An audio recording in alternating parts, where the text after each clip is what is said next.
Goeienaand julle. Ja, wel, ons gaan by Genesis begin. Nou, waar was die eerste sonde? Dis wat almal se vraag vir hulle dink, dis Adam en Eva.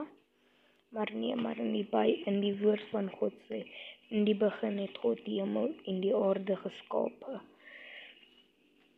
Nou, die hemel was klaar daarvoor die mens.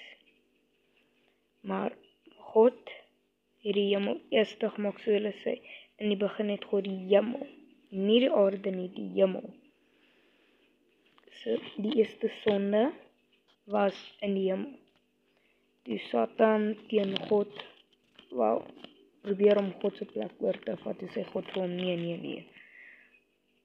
En dit was na die aarde geskep was, Adam en Eva was klaar op, toe was hy afgestuur. En as ons verder lees, en die aarde was woes en leeg. Dit daar was niks diere nie, niks plante nie, niks mense nie.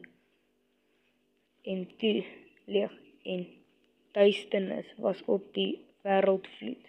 Soos donker, daar was geen lig, geen niks.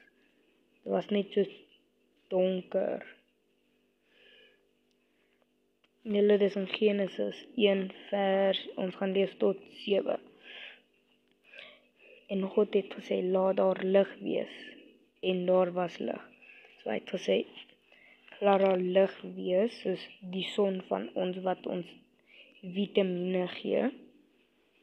En al dat goed toe sien God dat die lig goed was. Die lig het niks skade gedoen, hy het niks, soos basically iets gedoen nie. Hy was net om vir ons lig te gee. En God het die lig dag genoem, wat hy bedoel soos in die oggend, want ons het soos dag en nag, en dan middernag, maar daai middernag is vir 'n ander tyd. En God sê, en God het skeiding gemaak tussen die lig en die duisternis, soos die donker het hy weggevat van die lig, want die lig moes op ons skyn, en die aand moes gekom het as dit aand was.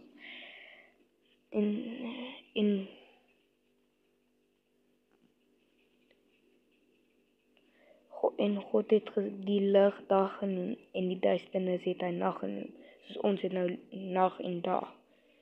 Maar daar is wel 'n ander storie julle, ons gaan hier op, en dit was aand, en dit was môre, die eerste dag. Julle, ons gaan verder aangaan hier by Genesis 6, maar dankie dat julle gekyk het. Ek draai God se woord verskry. Okay, bye.